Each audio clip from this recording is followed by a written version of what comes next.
God, you're so light. Okay, now go around the block.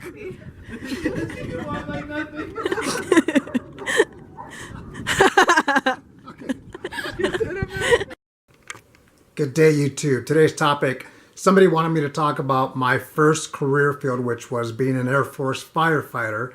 I'm going to talk about that. I joined the Air Force, open general. In basic training, they had the day where you go out there and talk to your counselor about the jobs that you want to put in for. My number one job was firefighter. So they said, okay, we have a scale here. It's a weight. You have to do a press of 100 pounds, piece of cake. Next thing you know, a few weeks later, it was announced that I got that job right before graduation of basic training. Now, I'm not that big of a guy. I'm 5'9", 158 pounds. So I'll begin with the physical part. It's one of those things that the stronger you are, the better, because you are going to have some team activities during tech school, or activities as an individual that you have to pass to continue to the next block of technical school. So I got to Goodfellow Air Force Base, my tech school, and at that time, the Fire Academy was approximately 12 weeks, right around there. The first two blocks was EMT stuff, emergency medical technician, not my strength. I don't like any of that stuff, but I had to do CPR, do some other things as well. And in those 12 weeks of tech school, I only failed one block test. And that was that EMT stuff. That, like I said, I don't like any of that stuff. Even up to now, it's not something that interests me. And after the second block, then the other blocks were all fire stuff. And that's a good thing. That's what I liked. You do confined space, which was very challenging.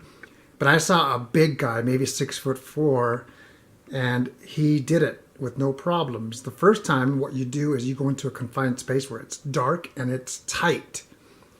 And it's a practice. And that's the part where you can either freak out or you can say, I got this. And I caught myself because I said, you know what, if this big guy can do it, I'm smaller, I can do it, and I did. And then the practical is the actual exam. You pass that as well. Tech school for the Air Force firefighter is both mental and physical. But everything that you're going to be tested on, you will be taught. I didn't have a car in tech school, and I lived off base with my family. And I used to pay this guy money to carpool. And I said, hey, I see that you don't even take any notes. How is that? And you pass and you do really well. He goes, I just listen. When the instructor's talking, he envisions it and he makes it happen. Now, the other thing is, you've heard me say he, big guy, etc. There are female firefighters as well.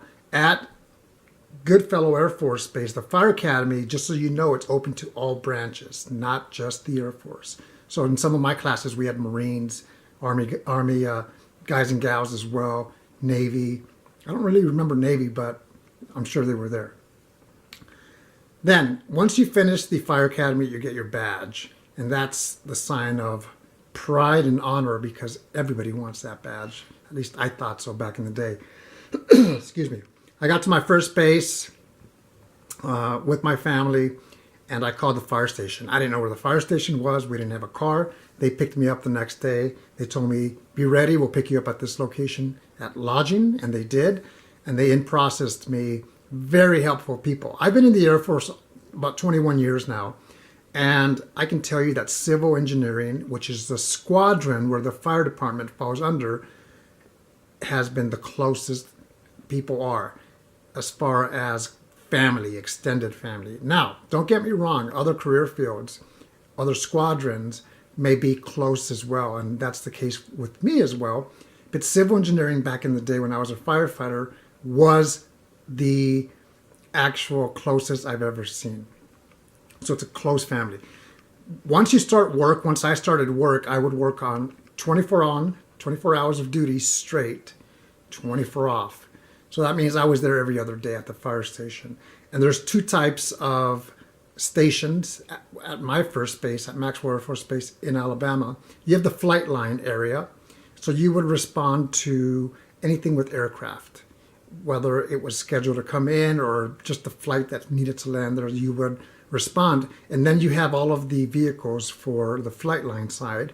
On the other side of the bay, you have the structural side, which is responding to buildings, homes, things like that.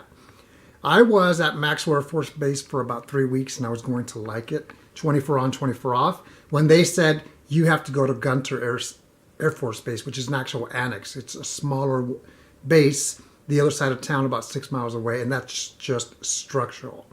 The reason that worked out for me, even though I didn't want to go at first, was because it was a smaller fire station, smaller population. It wasn't flight line, it was just structural.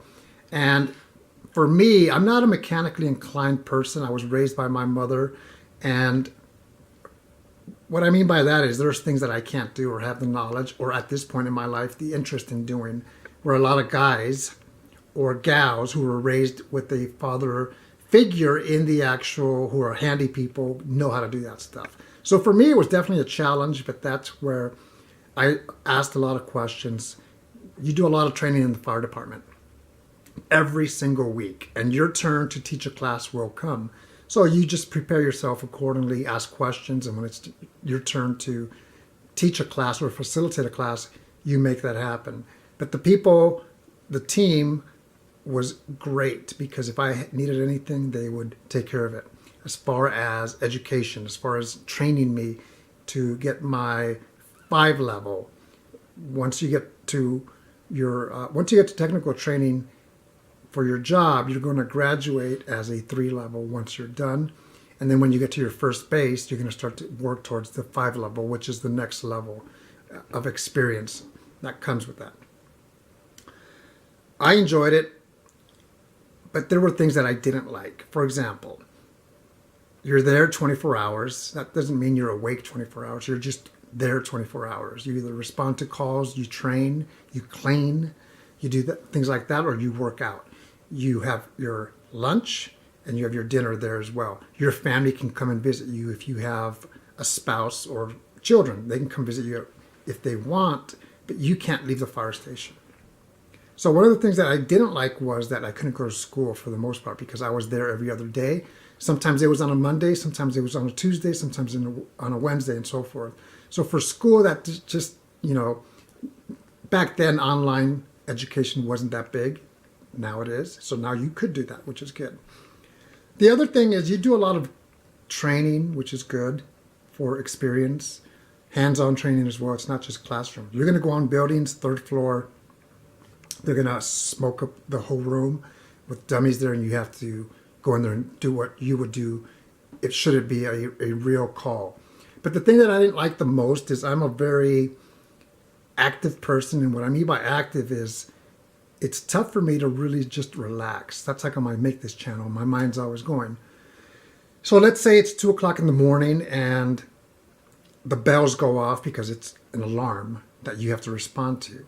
You're going from literally going asleep to waking up, throwing on your gear, and then responding. For me, I knew that wasn't going to work long term. I've heard of the #1 death of firefighters after maybe fires, or maybe even before fires, is heart attack.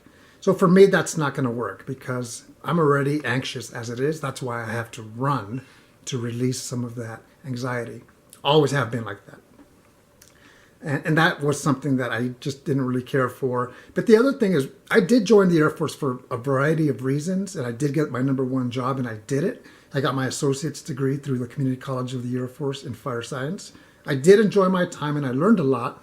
But one of the reasons I wanted to join was to further my education with a bachelor's degree, and that's why the first opportunity that I had to retrain, I did it, and it worked out for me. Now, most of my friends who were firefighters loved it, and either they continued, and some of them are chiefs now, or they separated, and it was easier for them to get a fire job for the Department of Defense. That could be either the Army, the Navy, Marine Corps, Coast Guard, or Air Force as a civilian firefighter. And it's worked out for them. I have another friend who was a firefighter. Him and I joined just a few months apart, and he left after 4 years, but he became a firefighter in Los Angeles, He did have to go through LA City Fire Academy, and he finished that. And believe it or not, he's not doing that anymore. Now he's a police officer living in Australia. So that's kind of weird, but it's a great story. So that is what I wanted to share with what it's like being an Air Force firefighter. We did have a female back in the day. Like I said, I was only a firefighter for just under 4 years. And she came in and she can hang. She can do anything that the guys could do. So I did see a lot of female firefighters in technical training as well. It was a good career field. I enjoyed it. However, it wasn't long-term for me, at least what I wanted to do, and it's worked out for me. Hopefully this has been very helpful. My goal was to go to a fire station and talk to a firefighter about that and even show you some trucks. But it's something that they wouldn't let me to film the fire station because of just, it's they don't know who I am, first of all. And to put it out there, it's not something that, my channel is independent. It's not endorsed by the Air Force. So that's how come I could not make that happen.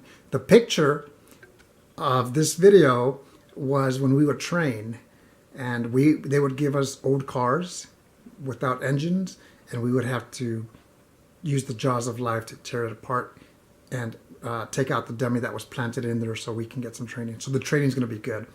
As far as technical training and at your base, wherever you're stationed, the training is great. They do have aircraft that are simulators, and that next thing you know, they're engulfed with flames and you have to go out there and do your thing. Hopefully this has been helpful, and if you have any questions, let me know. Take care.